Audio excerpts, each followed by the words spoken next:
सन्यासी मतलब भगोड़ा नहीं होता। सन्यासी तो बहुत बड़ी चीज है इस देश की सर। ये भारत है, इसने अच्छे अच्छे लोगों को पानी पिलाया। ये ऐसा देश है जहां एक एक आदमी ने पूरी दुनिया को हिला के रखा है। सन्यासी, मैं बताऊंगा ये 1991 की शिक्षा ने कितना अपराध किया हमारे साथ। सन्यासी, आज हमारे देश के लोग सन्यासी शब्द से या तो डरते हैं या नफरत करते हैं। मेरे बड़े सारे स्टूडेंट हैं, हमसे कहते हैं कि सर हम जब ध्यान करने बैठते हैं तो मम्मी पापा डांटते हैं कि सन्यासी बनने जा रहा है, पहले आईएएस बनो। सन्यासी मतलब जागृत, सन्यासी मतलब भगोड़ा नहीं होता। अगर आपके बच्चे ध्यान कर रहे हैं तो करने दीजिए सर। बड़ा प्यारा वर्ड है जागृत। राजा जनक जागृत है और राजा है। सर मन को तो कोई भी जीते ना। आप आईएएस हैं और आपने अपना मन जीत रखा है तो आप एक बहुत सफल आईएएस अधिकारी रहेंगे। आप राजा हैं, आपने अपना मन जीत रखा है तो आप अपने लिए कुछ नहीं करेंगे जीवन में, प्रजा के लिए करेंगे। इसीलिए तो भारत राम जैसे लोगों के राजा के रूप में देखता है। श्री राम, अभी आगे मैं उन पर चर्चा करूंगा श्री राम पर कि शिक्षा ने हमें क्या क्या रंग दिखा दिए, कैसे हमें मूल उद्देश्य से भटका दिया। एक शिक्षित आदमी किसी भी धर्म से नफरत करे, संभव ही नहीं है सर, संभव ही नहीं है। एक शिक्षित आदमी, शिक्षित किसी धर्म से नफरत करे कि इस्लाम अच्छा धर्म नहीं है, ईसाईयत अच्छा धर्म नहीं, तब तुम पढ़े लिखे ही नहीं, तब तुम खत्म हो गए। अगर उच्च शिक्षा लेने के बाद भी किसी को यह समझ में नहीं आया कि भगवान एक है, ईश्वर एक है, धर्म का रोल क्या है, सर उसकी शिक्षा खत्म। उसकी शिक्षा का कोई मूल्य नहीं है सर, बेकार है सर। उसको अपनी सारी डिग्रियों को जला देना चाहिए। धर्मों में कोई मतभेद नहीं है। इस्लाम, हिंदुइज्म, क्रिश्चियनिटी, सिखिज्म, इनमें कोई मतभेद नहीं है सर। मतभेद है मानने वालों में, क्योंकि इनको दिशा कौन देता है? पुरोहित।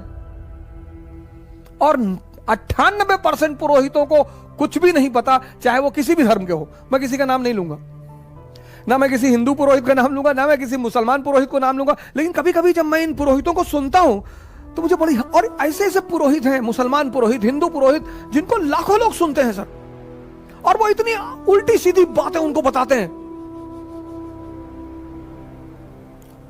इतनी उल्टी सीधी भरमाते हैं उनको। ये पुरोहित, संत की बात मैं नहीं कर रहा हूं, संत एक दूसरी धारा है सर। मैं पुरोहितों की बात कर रहा हूं, वो किसी भी धर्म के हैं। 98% ये तोते हैं, रटे हुए लोग हैं। संत तो कबीर जैसा होगा, पढ़ा भले ना हो लेकिन समझदारी बहुत बड़ी होगी। कंकड़ पत्थर जोड़ के मस्जिद लियो बनाए और ताचड़ मुल्ला बांग दे का बहरा भयो खुदा, किसी ने कुछ नहीं कहा उन्हें। सन्यासी तो बहुत बड़ी चीज है इस देश की सर। कोई जरूरी नहीं कि सन्यासी गेरुआ पहनेगा, जीन्स भी पहन सकता है सर, टी शर्ट भी पहन सकता है, रेबैन का चश्मा भी लगा सकता है। सन्यासी बहुत बड़ी चीज है सर। अगर आपके बच्चे ध्यान कर रहे हैं, आपके घर में कोई ध्यान कर रहा है, सर उसे डांटिए मत, मारिए मत सर, उसे डिमोरलाइज मत करिए। ये भारत है, इसने अच्छे अच्छे लोगों को पानी पिलाया। सिकंदर आया भारत, तो सिकंदर जब भारत आ रहा था तो उसका गुरु था डायनोसियस। तो जब हम विदेश जाते हैं, जैसे पहली बार मैं ही बाहर गया, कंट्री के बाहर गया, तो मैंने लोगों को फोन किया, जो हमारे रिश्तेदार हैं, दोस्त हैं, मैंने उनको फोन किया कि हाँ भैया, मनोज भैया, हाँ वैसे बाहर जा रहे थे तो कुछ मंगाना है तो बताओ। तो अब वो पूछेंगे ही कि कहां जा रहे हो, तो हमने कहा ऐसे ही अमेरिका जा रहे थे। अच्छा अच्छा, अमेरिका जा दो भैया? हाँ हाँ हाँ अमेरिका जा। अब सीधे कह नहीं सकते ना फोन करके कि भैया अमेरिका जा रहे, लेकिन खुशी बहुत है कि अमेरिका जा रहे हैं। अब उसे बताना है कि अमेरिका जा रहे हैं, तो कह रहे भैया अमेरिका जा रहे हैं तो कुछ मंगाना हो। अब लाएंगे तो वैसे भी कुछ नहीं हम, लेकिन कैसे बताएं लोगों को कि अमेरिका जा रहे हैं। तो सिकंदर भी भारत की तरफ आ रहा था, पूरब की तरफ, तो गया डायनोसियस। डायनोसियस उसका आध्यात्मिक गुरु है। तो कहा गुरुदेव पूरब की तरफ जा रहे हैं, भारत की तरफ कुछ लाना है। बोले यार कुछ लाना वाना नहीं है, हट जाओ सामने से, धूप आ रही है। तो 18 साल का लड़का जिद में आ गया कि नहीं बताओ कुछ लाना है कि नहीं। बोले यार लाना तो है। बोले क्या लाना है? बोले एक सन्यासी ले आना भारत से। कहा ठीक है। आया भारत आया। जब वो लौटने लगा पोरस से युद्ध के बाद, तो उसे याद आया कि यार गुरुदेव ने तो सन्यासी मंगवाया है। तो उसने कहा हाँ। तो उसने अपने सेनापति नियार्कस को बुलाया, कहा ऐसा करो एक सन्यासी पकड़ लाओ, जाओ उठा लाओ किसी को। नियार्कस गया और एक बहुत फेमस सन्यासी थे उस समय के, दंडिन, सिकंदर को मिल गया दंडिन।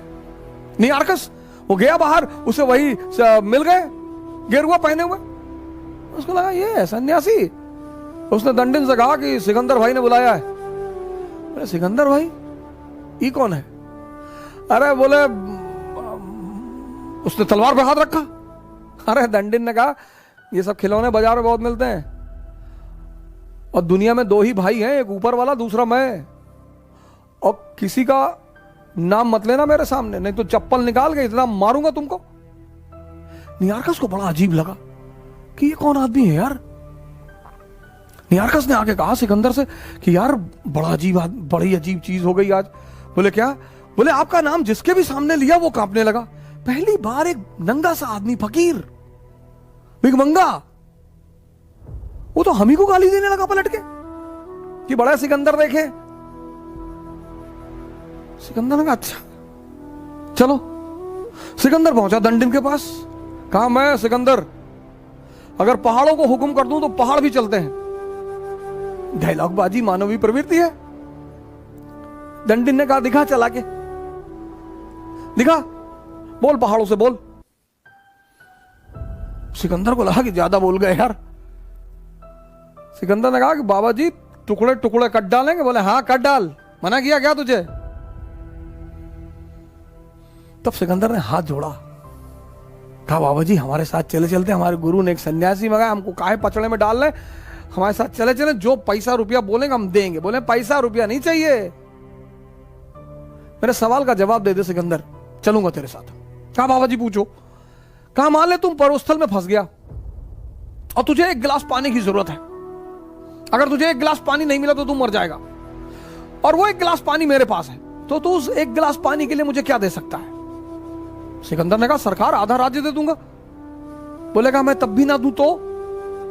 बोले सरकार पूरा राज्य दे दूंगा। बोले सोच सिकंदर, तेरे पूरे राज्य की कीमत एक गिलास पानी से ज्यादा नहीं है। तू क्यों मर रहा था पिछले 10 साल से? इसीलिए मां बाप थोड़ा सा डरते हैं सन्यासियों के पास जाने में, कि कहीं दंडिन जैसा कोई मिलकर उल्टा सीधा ना समझा दे कि संसार माया है। और सिकंदर उस बात को सोचने लगा कि हाँ यार मेरे साम्राज्य की कीमत तो एक गिलास पानी से ज्यादा है ही नहीं, बुखार से मर गया। पश्चिम ने हमारे संतों के प्रति ऐसी साजिश खेल रखी है ना, जिसने भी इस धारा को जिंदा करने की जो कोशिश कर रहा है,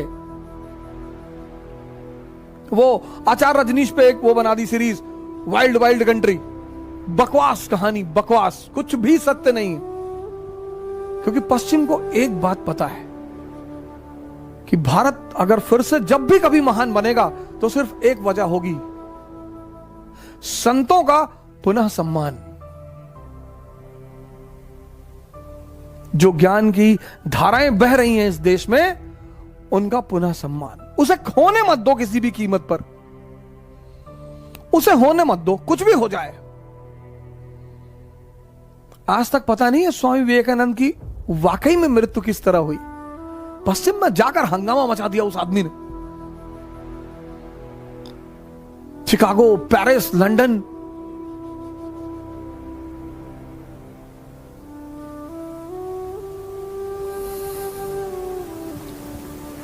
ये ऐसा देश है जहां एक एक आदमी ने पूरी दुनिया को हिला के रखा है।